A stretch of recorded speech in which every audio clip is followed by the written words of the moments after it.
Assalamualaikum warahmatullahi wabarakatuh. Hari ini kita akan membahas tentang formulasi dan teknologi sediaan padat. Karena kita memiliki formulasi dan teknologi sediaan, kita punya 3, ada padat, liquid, dan semi solid.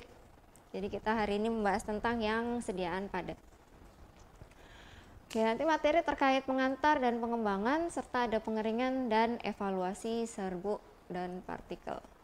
Oke, pertama-tama kita akan membahas terkait apa sih obat itu. Oke, obat sendiri adalah segala agen atau suatu agen yang bisa digunakan selain untuk yang kita tahu adalah untuk pengobatan atau treatment dan cure.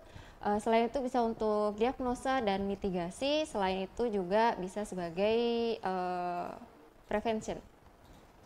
Baik untuk manusia maupun untuk hewan.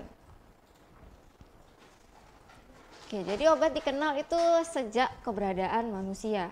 Nah, tadi yang saya jelaskan menurut FDA tadi ada yang terkait pemeliharaan, peningkatan, pencegahan penyakit, penyembuhan, dan pemulihan kesehatan.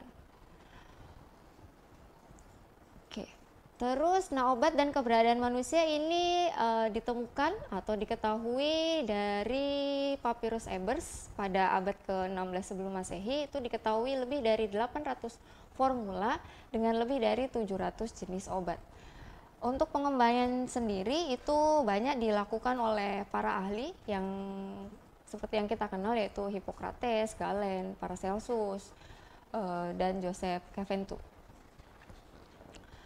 Nah, obat sendiri bisa diambil dari tanaman ataupun dari hewan. Kalau misalnya dari tanaman yang kita tahu seperti jamu, terus kalau yang dari hewan itu bisa hewan yang besar. Misalnya kita menggunakan pankreas dari babi untuk mendapatkan insulin, atau bisa juga diproduksi dari pertumbuhan mikrobial. Nah, jadi di sini kita nanti akan mendapatkan antibiotik. Nah, karena seiring perkembangannya zaman, kita nanti akan perlu mengembangkan obat-obat baru. Nah, biasanya kita bisa mendapatkan selain dari tanaman dan hewan tadi, kita bisa mensintesisnya. Bisa dari sintesis kimia atau modifikasi dari molekul, serta dari bioteknologi. Oke, ini dinamika untuk proses pembuatan obat. Jadi kita ada art di situ untuk compounding. Terus kemudian ada pharmaceutical technology yang nanti akan kita bahas lebih lanjut. Kemudian ada advance of pharmaceutical technology. Nah, biasanya kalau untuk yang compounding itu biasanya kita sering lakukan di komunitas. Komunitas yang kita maksud adalah yang di apotek maupun di puskesmas. Kalau untuk yang pharmaceutical technology, baik yang biasa maupun yang advance, biasanya kita temukan di industri, baik industri yang mikro maupun yang besar. Oke, terus untuk mendapatkan pharmaceutical product sendiri itu biasanya kita akan memilih atau membuat formulasi. Biasanya untuk beberapa industri memiliki formulasi yang unik, jadi untuk membedakan mana produk dari pabrik A dengan pabrik B. Kemudian untuk komposisinya dan karakteristiknya juga akan mempengaruhi dari physical appearance-nya. Misalnya ada obat yang sama-sama, misalnya isinya paracetamol, kemudian ada yang berwarna putih, ada yang berwarna pink, ada yang berwarna hijau, mungkin itu juga termasuk dalam formulasi yang unik. Oke, kemudian untuk ingredient dari pharmaceuticalnya sendiri itu kita punya, kalau untuk disediaan padat kita punya filler atau bahan pengisi. Ini biasanya selain dari zat aktifnya, jadi kita butuh bahan pengisi. Kemudian kalau untuk disediaan semi solid dan liquid, biasanya kita punya pengental, terus solvent, kemudian ada suspending agent, ada emulgator. Terus untuk tablet sendiri, untuk yang tablet bukan tablet biasa, misalnya kita punya tablet film atau tablet salut, kita butuh coating atau penambahan bahan disintegran. Kemudian ada penetrasi enhancer, itu biasanya digunakan untuk yang semi solid. Kemudian ada stabilizing agent, antimicrobial preservatif, kemudian ada flavor dan color, serta ada yang bahan pemanis. Oke, walaupun misalnya kita memiliki banyak formulasi, tapi dalam membuat obat, suatu industri harus memegang teguh satu kesamaan, yaitu obat harus berkualitas. Nah, gimana parameternya obat itu kok bisa dikatakan berkualitas? Jadi yang pertama tentunya harus aman. Kemudian yang kedua adalah harus efektif. Dan terakhir adalah acceptable, jadi bisa diterima oleh pasien atau konsumen. Oke, aman di sini berarti tidak menimbulkan efek samping yang tidak dikehendaki dalam pemberian dosis terapeutik. Jadi dalam dosis yang harusnya dia aman. Terus kemudian untuk yang kedua yaitu yang efektif atau berkhasiat, yaitu dia harus bisa menimbulkan efek farmakologis pada manusia maupun hewan. Terus acceptable atau nyaman atau bisa diterima oleh pasien atau pengguna obat. Oke, ini beberapa standar obat atau national formulary yang biasanya digunakan oleh industri untuk membuat suatu formulasi sediaan. Biasanya kalau di Indonesia kita bisa menggunakan Farmakope Indonesia maupun yang dari Badan POM yaitu CPOB, cara pembuatan obat yang baik. Bisa juga kita menggunakan yang USP atau British Pharmacope atau USPNF atau yang dari FDA, biasanya itu hampir sama dengan yang Badan POM, itu GMP namanya, atau kita bisa pakai yang European Pharmacope. Terus untuk konsep dasar pengembangan produk itu biasanya kita ada yang mengubah bahan bakunya atau konsepnya adalah mengubah bahan baku menjadi produk sediaan yang siap pakai. Tentunya tadi produk sediaan farmasi yang kita hasilkan harus yang berkualitas. Jadi ini campurannya, jadi campuran A dengan campuran B dalam satu formulasi itu nanti akan menghasilkan sampai ke sediaan obat. Kalau misalnya di sediaan padat kita pasti kenal namanya tablet, kapsul, atau misalnya ada yang dry syrup. Oke, terus untuk pengembangan obat baru itu bisa berupa adaptasi sederhana dari produk asli dan kemasannya. Jadi bisa aja kita meniru dari pabrik B misalnya. Jadi si pabrik C meniru dari pabrik B, itu yang diubah adalah kemasannya. Atau misalnya si pabrik B itu akan mengupgrade dari si kemasannya, atau dia menambahkan formula lain di dalam produk yang lama. Terus ada rancangan ulang total, jadi benar-benar baru, jadi formulasi untuk satu sediaan itu benar-benar baru. Kemudian ada penggantian produk sama sekali baru. Nah, jadi kalau misalnya rancang ulang total itu dari formulasinya, kalau misalnya pergantian produk sama sekali baru berarti lanjutan dari rancang ulang total. Oke, untuk pengembangannya sendiri kita memiliki yang namanya sistem pelepasan obat termodifikasi. Jadi selain dari formulasinya, kita juga bisa memperbaharui dari sistem pelepasannya. Yang perlu diperhatikan adalah dari desainnya. Desainnya pasti akan mengikuti. Terus dari formulasinya atau formulanya itu juga, jadi pertama kali yang harus dilakukan adalah desainnya apa. Sistem termodifikasi yang mau dipilih apa, apakah lepas lambat atau lepas terkontrol. Nah, nanti itu akan mempengaruhi dari formulasi yang akan disusun atau dirancang. Kemudian dari kontrol pelepasannya. Jadi terkait dengan formulasinya tadi, kontrol dari pelepasan obatnya juga akan terpengaruh. Oke, terus sistem pelepasan obat termodifikasi itu sendiri apa sih? Jadi obat itu akan rilis atau lepas dari sediaannya itu berdasarkan dari apa? Oh, misalnya lepas lambat, berarti itu berdasarkan dari karakteristik waktunya. Oh, dia akan lepas kalau sudah mencapai usus halus misalnya, kayak ranitidin contohnya. Oh, berarti dia itu berdasarkan atau karakteristiknya berdasarkan lokasi. Oke, terus ini terkait aspek dari sistem pelepasan obat termodifikasi itu ada dua, ada aspek spatial, ada aspek temporal. Kalau aspek spatial itu biasanya dia menghantarkan waktu pada waktu tertentu, jumlah dan tempat yang tepat. Jadi terkait dengan penargetan obat pada organ. Sedangkan aspek temporal itu biasanya menunjukkan kemampuan mempertahankan konsentrasi obat dalam tubuh. Kalau misalnya aspek spatial dia lepasnya pada misalnya setelah mencapai usus halus dia akan lepas atau obatnya akan lepas dari sediaannya, sudah sampai situ. Kalau misalnya untuk yang temporal biasanya dia akan lepas sedikit demi sedikit. Nah, contohnya di sini adalah lepas lambat.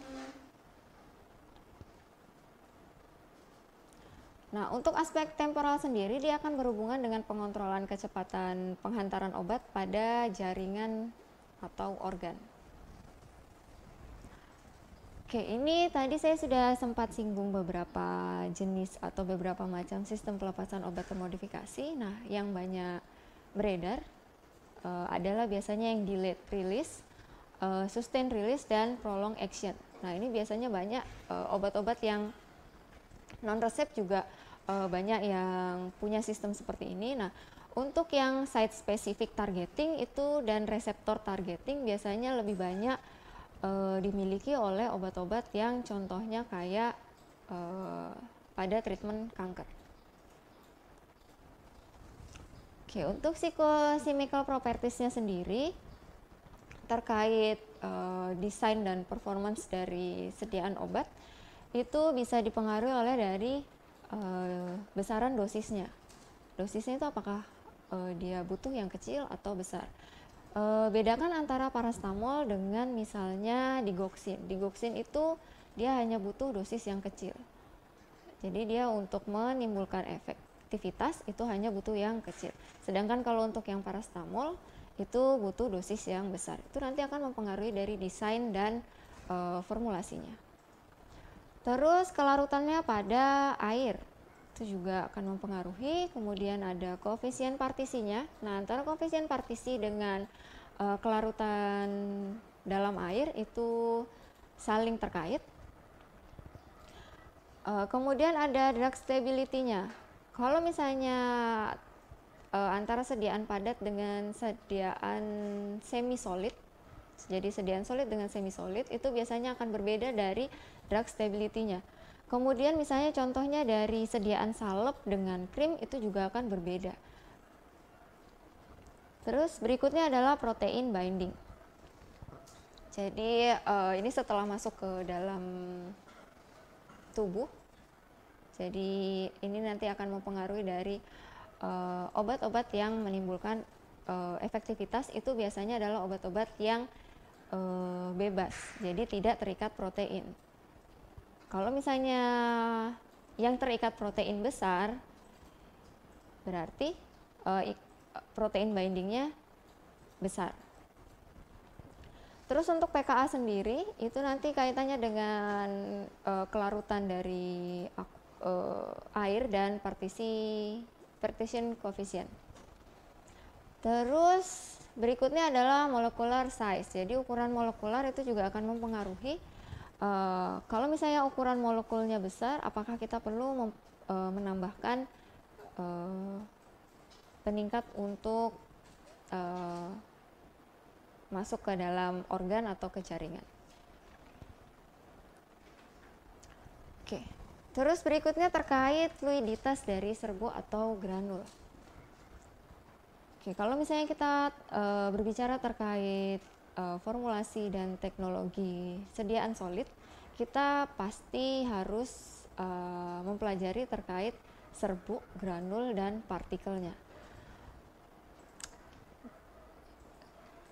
Pertama-tama kita akan membahas terkait fluiditas serbuk dan granul dulu.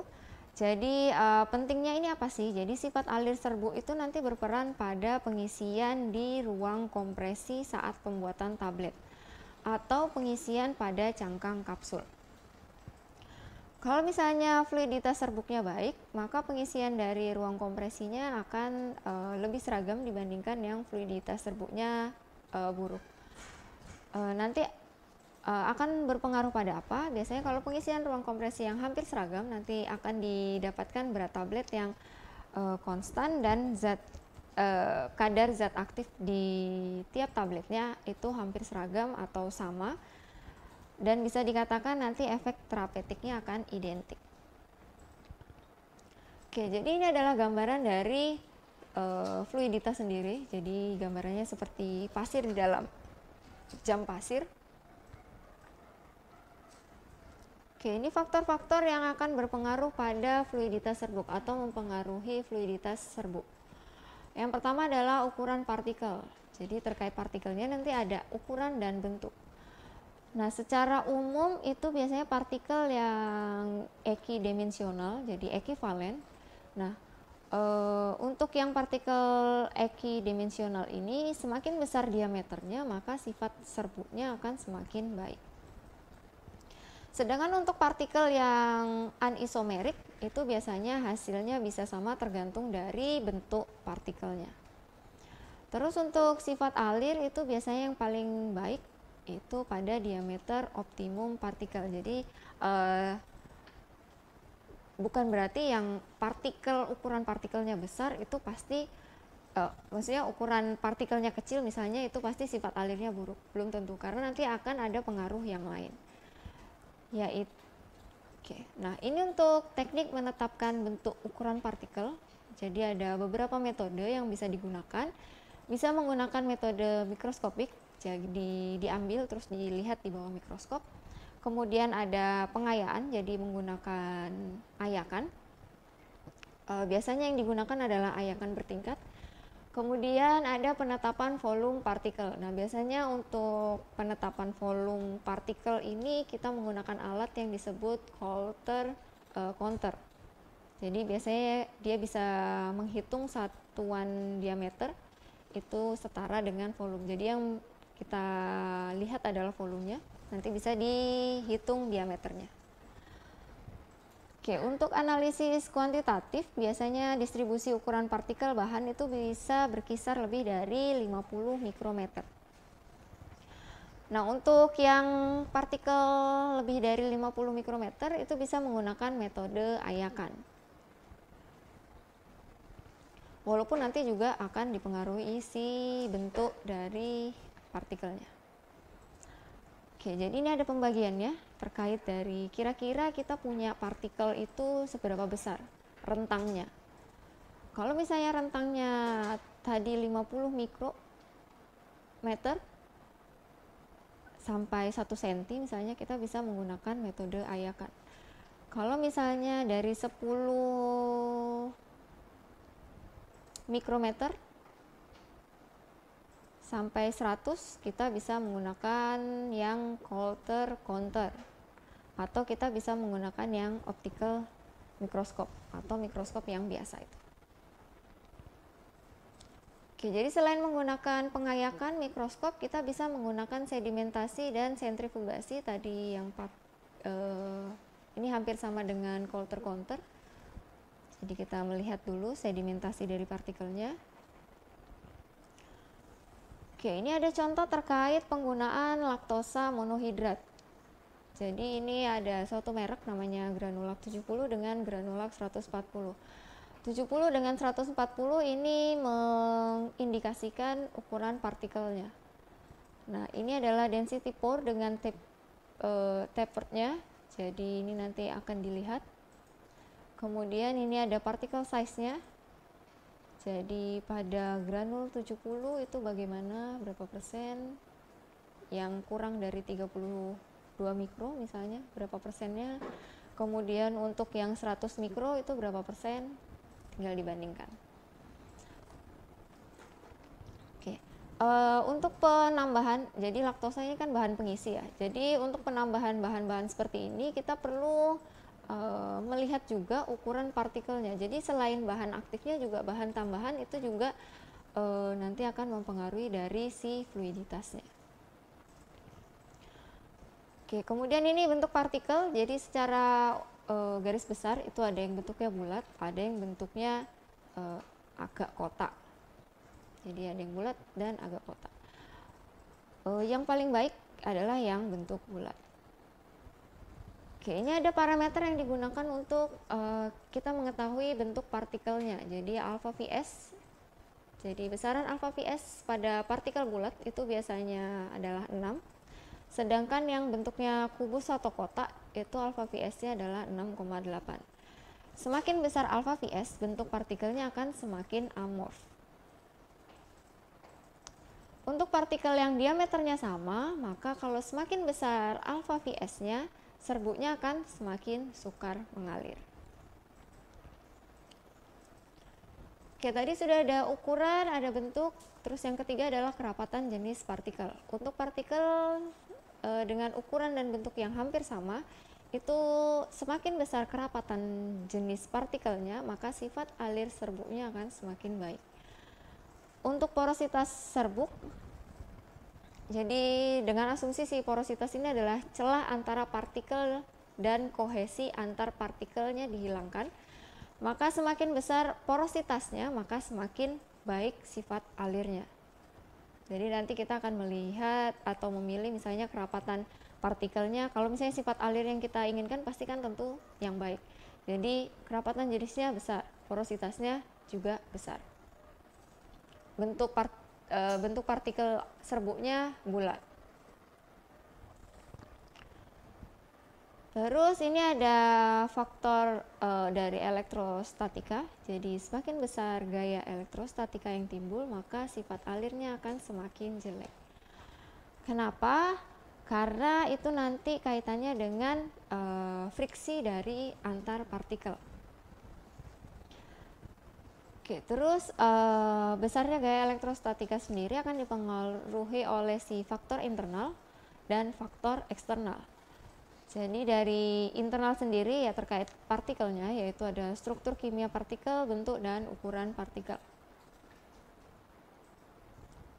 Jadi kalau misalnya ukuran partikelnya akan semakin kecil, berarti akan semakin banyak yang bergesekan, maka nanti akan menimbulkan gaya elektrostatik yang makin besar. Untuk faktor eksternal sendiri seperti tekanan udara, ionisasi atmosfer, dan kelembapan relatif. Jadi kalau misalnya kelembapan, nah berikutnya adalah terkait kelembapan relatif. Jadi kalau misalnya kelembapan relatifnya itu rendah, maka gaya elektrostatik atau fenomena elektrostatiknya akan semakin kuat. Kalau misalnya gaya elektrostatiknya makin besar, maka sifat alirnya tentu semakin buruk atau jelek. Jadi antara elektrostatika dengan kelembapan relatif memiliki keterkaitan. Oke, berikutnya adalah terkait kondisi permukaan partikel. Jadi biasanya pengaruhnya itu terkait kalau misalnya bulat, bentuknya partikelnya bulat, terus kemudian serbuknya itu yang jenisnya licin, itu pasti dia akan memudahkan dari sifat alir si serbuk. Kenapa? Karena tadi gaya friksi antar partikelnya akan semakin kecil. Terus secara tidak langsung permukaan serbuk itu juga akan mempengaruhi dari fluiditas serbuk melalui fenomena dari elektrostatik dan penyerapan dari kelembapan udara.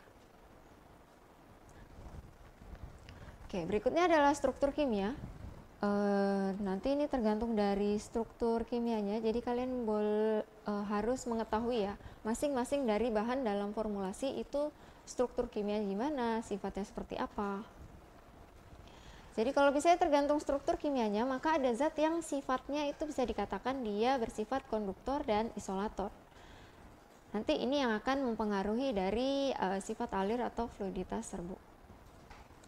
Kemudian kalau tadi terkait dari partikelnya, sekarang terkait dari metode pengukurannya.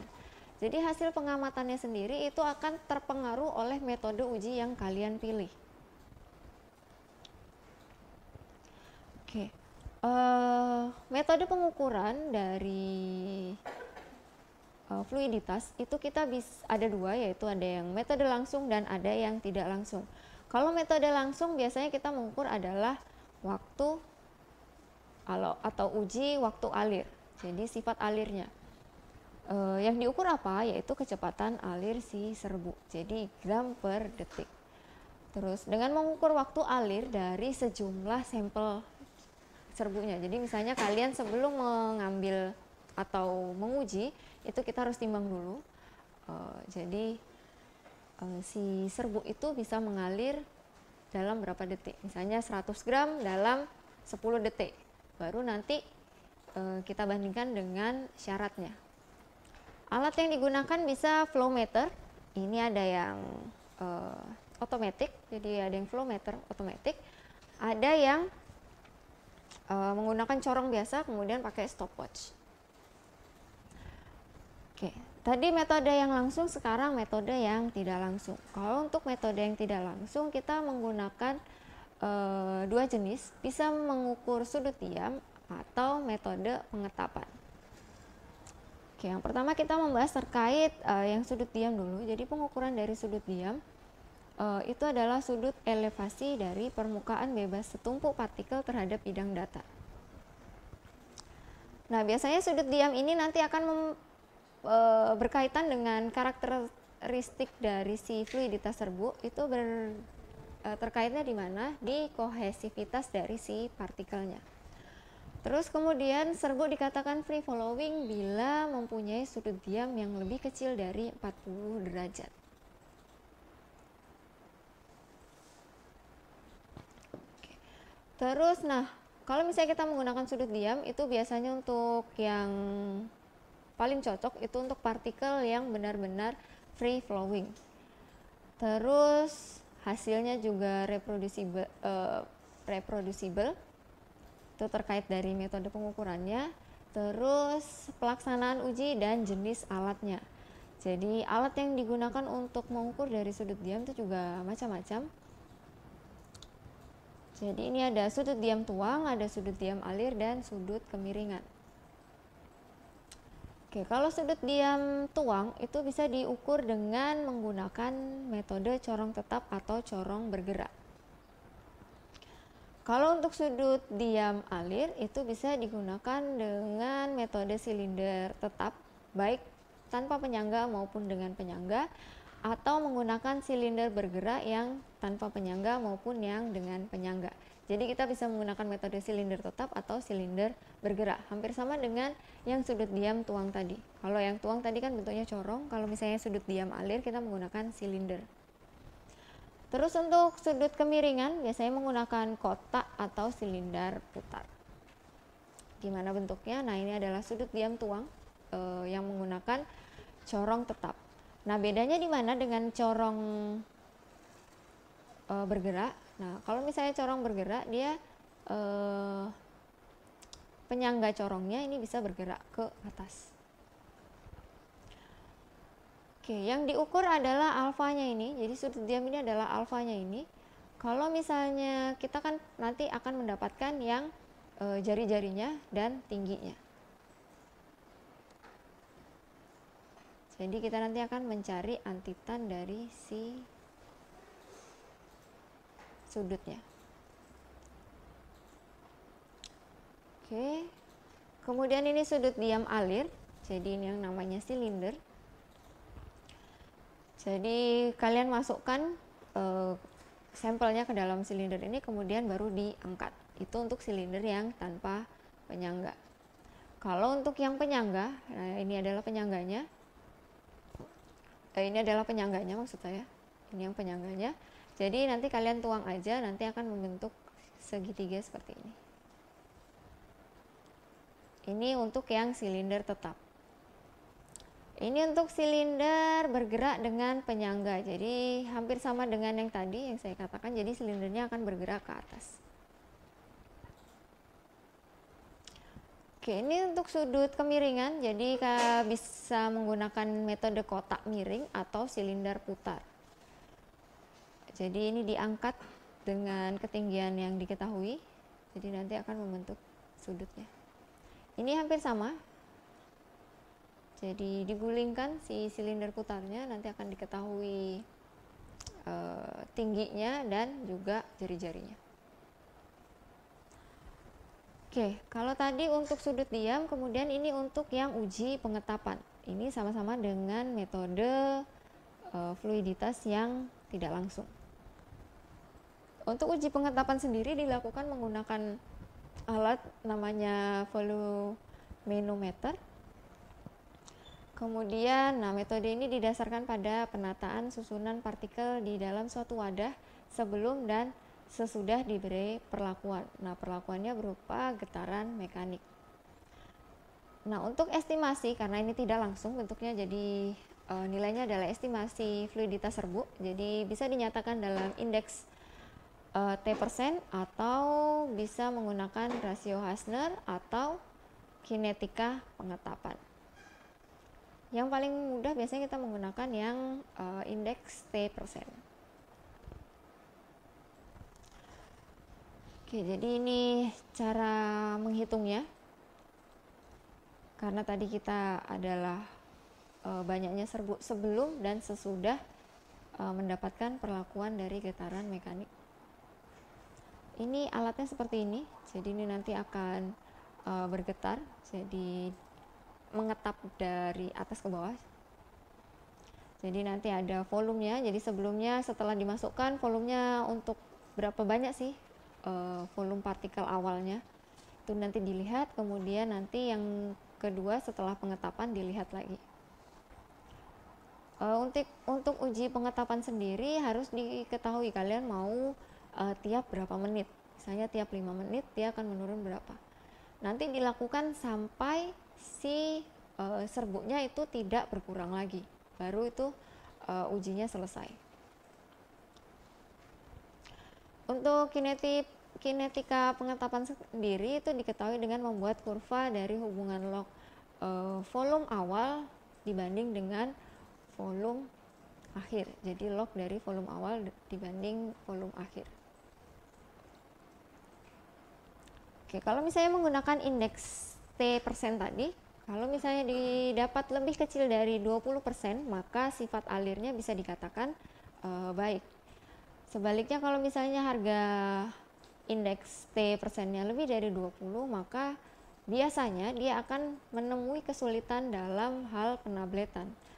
Kenapa? Karena sifat alirnya agak susah mengalir. Oke, jadi kita bisa membandingkan dengan ini. Jadi setelah kita mendapatkan harga T%-nya atau indeks T%-nya, nanti kita kira-kira diklasifikasi mana sih partikel kita. Kalau misalnya indeks T%-nya adalah 15, berarti bisa dikatakan sifat alirnya baik. Ini untuk harga T%-nya. Beberapa eksipien. Jadi misalnya kita menggunakan laktosa. Laktosa itu banyak digunakan pada sediaan tablet. Kenapa? Karena dia memiliki sifat alir yang cukup baik. Terus kenapa kok kita jarang banget menemui eksipien atau formula tablet yang mengandung amilum jagung? Ya karena sifat alir dari amilum jagung itu relatif jelek. Karena dia punya harga T%-nya adalah 26 sampai 27. Lebih-lebih talek. Talek itu hanya kita temui seringnya adalah di bedak. Kenapa? Karena sifat alirnya adalah sangat jelek. Kalau misalnya digunakan untuk tablet.